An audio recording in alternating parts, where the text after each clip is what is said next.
سأقدم لكم مجموعة من الجمل. البطريق هو الطائر الذي لا يطير.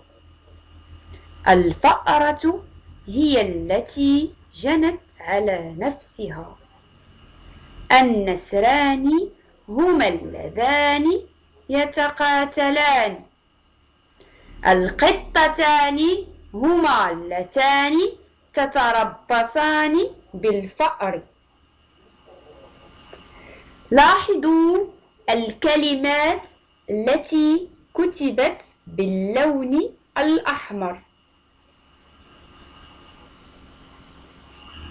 الذي، التي، اللذان، اللتان.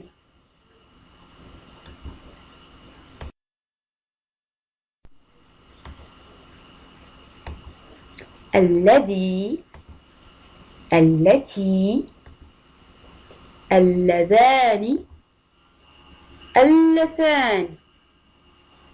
نسمي هذه الكلمات أسماء موصولة. أسماء موصولة. نقول الطفل الذي، الرجل الذي، القط الذي. الطفلة التي، المرأة التي، القطة التي. الطفلان اللذان، الرجلان اللذان، القطان اللذان. الطفلتان اللتان، المرأتان اللتان، القطتان اللتان.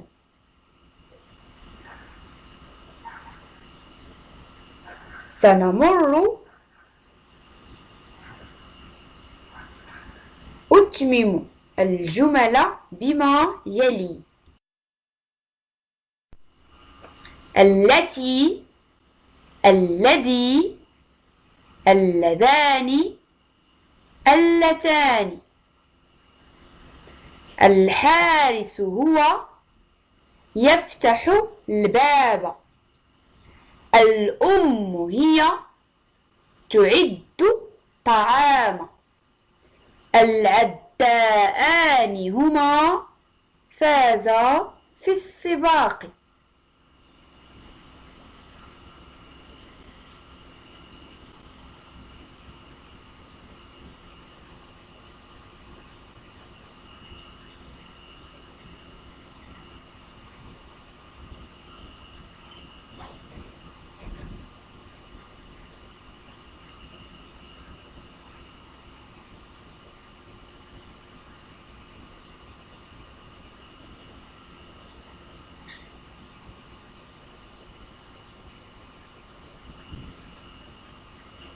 لنصحح الآن.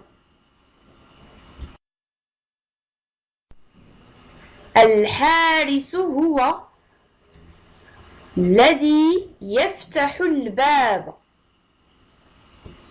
الأم هي التي تعد الطعام.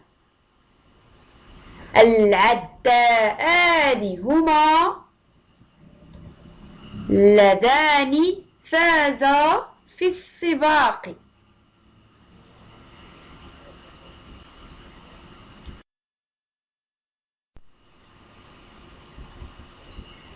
سنمر الآن إلى النشاط التطبيقي التالي.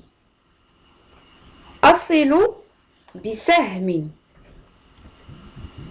لدينا في المجموعة الأولى الحيوانات العاشبة هي: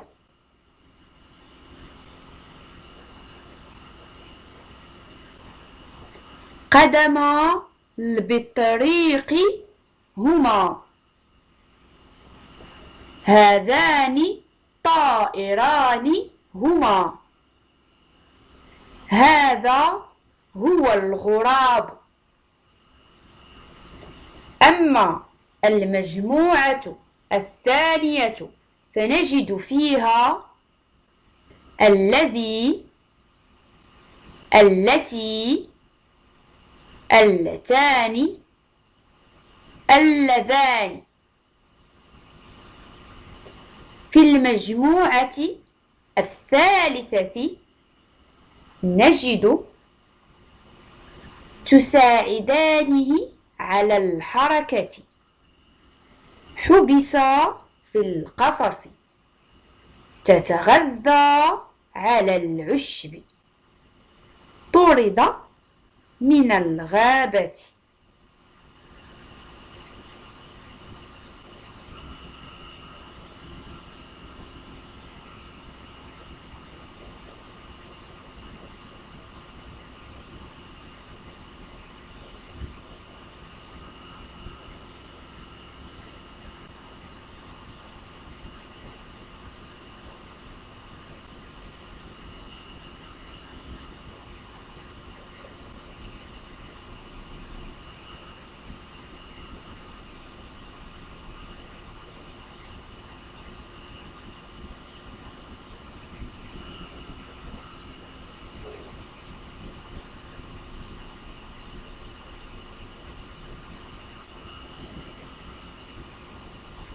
الحيوانات العاشبة هي التي تتغذى على العشب.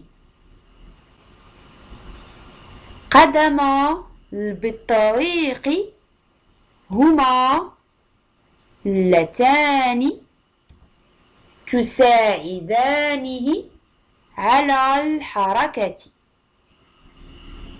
هذان طائران هما اللذان حبسا في القفص. هذا هو الغراب الذي طرد من الغابة.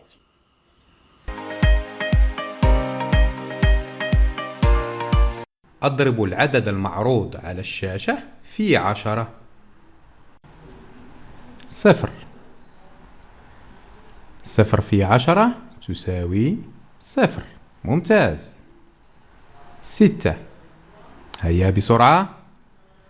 6 مضروبة في 10 تساوي 60. أحسنتم. 4. 4 مضروبة في 10 تساوي 40. ممتاز. 2. 2 مضروبة في 10 تساوي 20. أحسنتم. 1. 1 مضروب في 10 تساوي العدد 10. ممتاز. 3. 3 مضروبة في 10 تساوي 30. أحسنتم.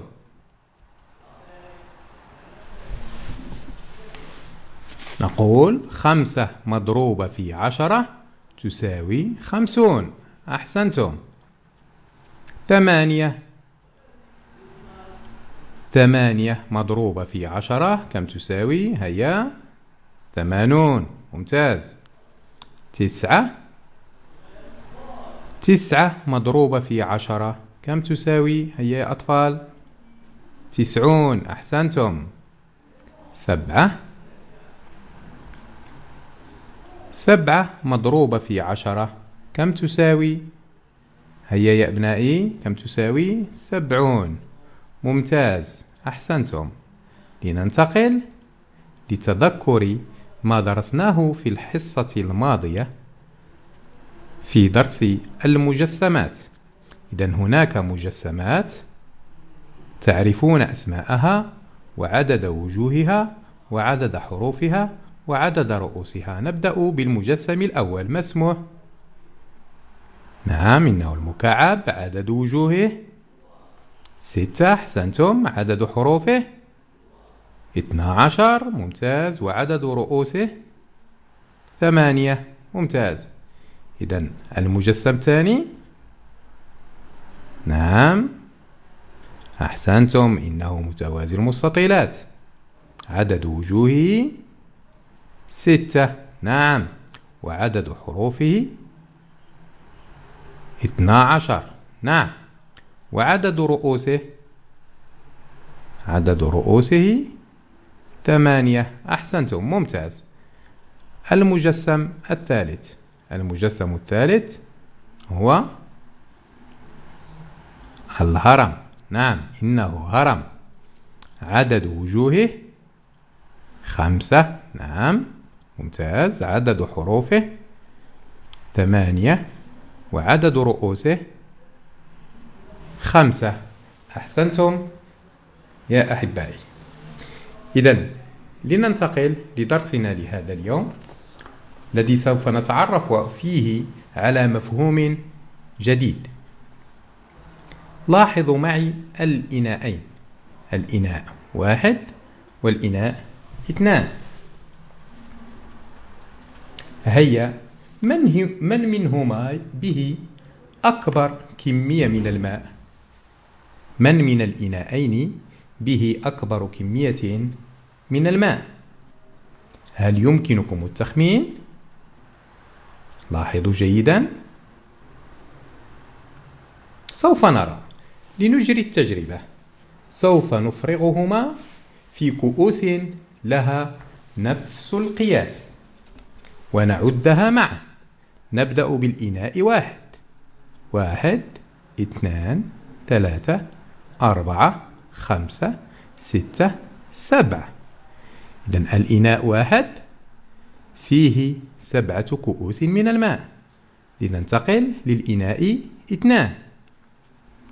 1 2 3 4 5 6. الإناء 2 به 6 كؤوس من الماء. 6 كؤوس بالنسبة للإناء 1، 7 كؤوس. إذن أيهما أكبر؟ العدد 7 أم 6؟ بالفعل أحسنتم، العدد 7 أكبر من العدد 6، وبالتالي فالإناء 1 به كمية أكبر من الإناء 2. ونقول سعة الإناء 1 أكبر من سعة الإناء 2. وهذا هو المفهوم الجديد الذي سوف ندرسه اليوم، هو السعة.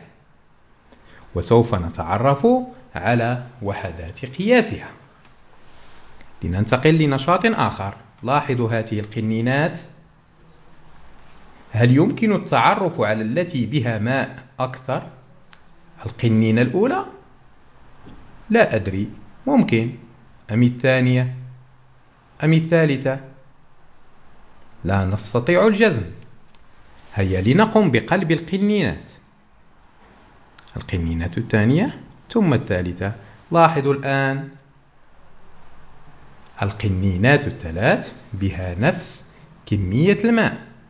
إذن السعة هي أمر لا يمكننا تقديره بالعين المجردة، بل يجب قياسه بوحدة قياس، كما نقيس الأطوال بالمتر والكتل بالكيلوغرام أو الجرام. نعم، لاحظوا معي، إنها قنينة زيت اعتدتم شراءها عند ذهابكم إلى البقال. ماذا كتب عليها؟ زيت 1 L. 1 L. L هنا ترمز للوحدة العالمية لقياس السعة، والتي هي اللتر، ونرمز لها ب L، لتر. هناك قنينات أخرى بسعات مختلفة. إذن نحتاج دائما إلى وحدات أخرى غير اللتر لقياس سعة أوان أو قنينات بها أكثر من لتر أو أقل من اللتر. إذن لاحظوا معي دائما لتر الزيت سوف نفرغه في كؤوس كتب عليها 10 سل. سل هنا تعني سنتيلتر. سوف نكتشف علاقتها باللتر. كأس واحدة 2 3 4 5 6 7 8 9 10. إذن لتر واحد من الزيت أفرغناه في 10 كؤوس. نعم، إذن 10 كؤوس زيت تحمل لترا من الزيت. 10 سنتيلتر في 10 كم تساوي؟ 10 في 10 تساوي 100. 100 سنتيلتر. إذن القنينة، قنينة اللتر من الزيت تحمل 100 سنتيلتر. نقول 1 لتر يساوي 100 سنتيلتر. أعيد، اللتر يساوي 100 سنتيلتر. لنضع علامة تحت كل إناء يحتوي على أكثر من لتر. لدينا كأس، برميل، قنينة عطر، سطل، وحليب، علبة حليب. إذن من بين هذه القنينات وهذه الأواني ما هي التي تحتوي على أكثر من لتر واحد؟ الكأس؟ لا أعتقد. والبرميل؟ نعم، أحسنتم، البرميل يحمل أكثر، سعته أكثر من لتر. قنينة العطر؟ لا، قنينة العطر لا، هي صغيرة جدا. السطل؟ نعم، أحسنتم، السطل يحتوي على أكثر، سعته أكثر من لتر واحد. أحسنتم. إذن الآن أصبح بإمكانكم أحبائي الصغار إنجاز أنشطة أكتشف وأتمرن في الكتاب المدرسي. هيا بالتوفيق، وإلى حصة مصورة أخرى بإذن الله. Alors, mes chers enfants, suivez-moi et soyez attentifs. Prenez vos cahiers et vos stylos. Écoutez bien, je vais relire le poème. La sauterelle. Saute, saute, sauterelle, car c'est aujourd'hui jeudi. Je sauterai, ne dit-elle, du lundi au samedi. Saute, saute, sauterelle, à travers tout le quartier. Sautez donc, mademoiselle, puisque c'est votre métier. Robert Desnos. Bien, regardez bien. La sauterelle saute du lundi au samedi. Maintenant, chers enfants, je vous invite à faire une activité. Nous allons relire le poème, mais cette fois, on va découper les mots en syllabes. La sauterelle. Le titre, la sauterelle. Saute. Saute, saute, sauterelle. Deuxième vers, car c'est aujourd'hui, jeudi. Troisième vers, je sauterai, nous dit-elle.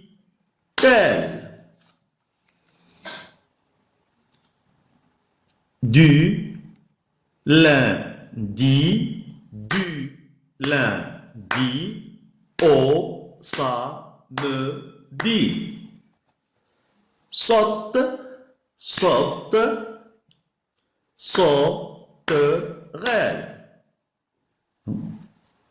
saute, saute, sauterelle.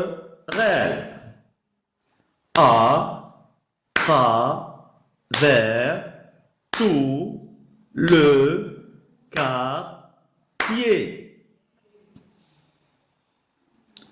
Sautez donc, mademoiselle. Puisque,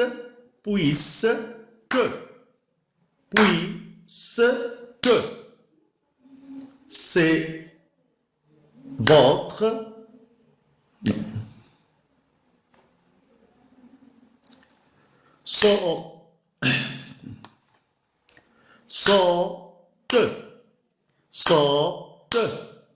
sauterelle à travers tout le quartier. Sautez donc, mademoiselle, puisque c'est votre métier. Très bien. Comme ça, on a découpé toutes les phrases ou bien toutes les vers de ce poème. Bravo, vous êtes formidables mes élèves. Nous allons passer à la deuxième activité de cette leçon. Nous allons relire le poème, mais cette fois, on va marquer les pauses. On va lire les phrases en marquant les pauses.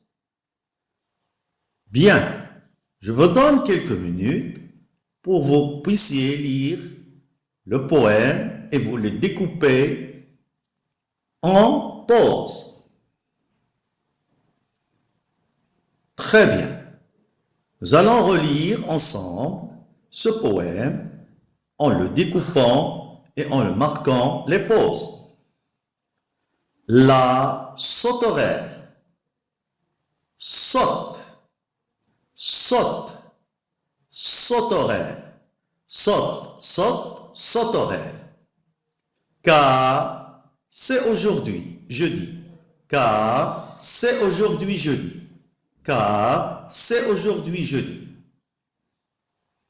Je sauterai, nous dit-elle. Je sauterai, nous dit-elle. Du lundi au samedi. Du lundi au samedi. Saute, saute, sauterelle. À travers tout le quartier. À travers tout le quartier. Sautez donc, mademoiselle. Sautez donc, mademoiselle. Puisque c'est votre métier. Puisque c'est votre métier. Très bien. Maintenant, vous savez très bien comment découper les phrases en marquant les pauses. Je vais relire une autre fois la sauterelle. Saute, saute, sauterelle, car c'est aujourd'hui jeudi. Je sauterai, nous dit-elle, du lundi au samedi. Saute, saute, sauterelle, à travers tout le quartier. Sautez donc, mademoiselle, puisque c'est votre métier. Bravo, vous êtes agréable. Nous allons passer maintenant à la troisième activité de cette leçon. Nous allons relire une autre fois le poème, mais cette fois en respectant les liaisons. Mais avant de relire le poème, vous allez écrire sur vos cahiers ces deux phrases et vous allez marquer la liaison. Vous allez écrire sur vos cahiers ces deux phrases et vous allez marquer la liaison qui existe. D'accord? Allez, je vous donne quelques minutes pour écrire et pour marquer la liaison dans chaque phrase. Très bien, vous êtes formidable. Nous allons maintenant corriger ensemble et nous allons voir où se trouve la liaison et où est-ce qu'on peut faire la liaison. Nous allons relire « c'est aujourd'hui ». On ne dit pas « c'est aujourd'hui jeudi », on dit « c'est aujourd'hui jeudi ». C'est aujourd'hui jeudi. Donc on marque la liaison entre T et A, entre T de c'est et A d'aujourd'hui. C'est aujourd'hui jeudi. C'est aujourd'hui jeudi. Très bien. Pour la deuxième phrase, nous dit-elle, nous dit-elle. Nous allons marquer la liaison entre T et E de elle. Nous dit-elle. Répétez après moi. C'est aujourd'hui jeudi, nous dit-elle. Nous allons maintenant relire le poème ensemble. La sauterelle saute, saute, sauterelle, car c'est aujourd'hui jeudi. Je sauterai, ne dit-elle, du lundi au samedi. Saute, saute, sauterelle, à travers tout le quartier. À travers tout le quartier. La sauterelle saute, saute, sauterelle, car c'est aujourd'hui jeudi. Je sauterai, nous dit-elle, du lundi au samedi. Saute, saute, sauterelle, à travers tout le quartier. Sautez donc, mademoiselle, puisque c'est votre métier. Chantons tous la sauterelle. Saute, saute, sauterelle, car c'est aujourd'hui jeudi. Je sauterai, nous dit-elle, du lundi au samedi. Saute, saute, sauterelle, à travers tout le quartier. Sautez donc, mademoiselle, puisque c'est votre métier.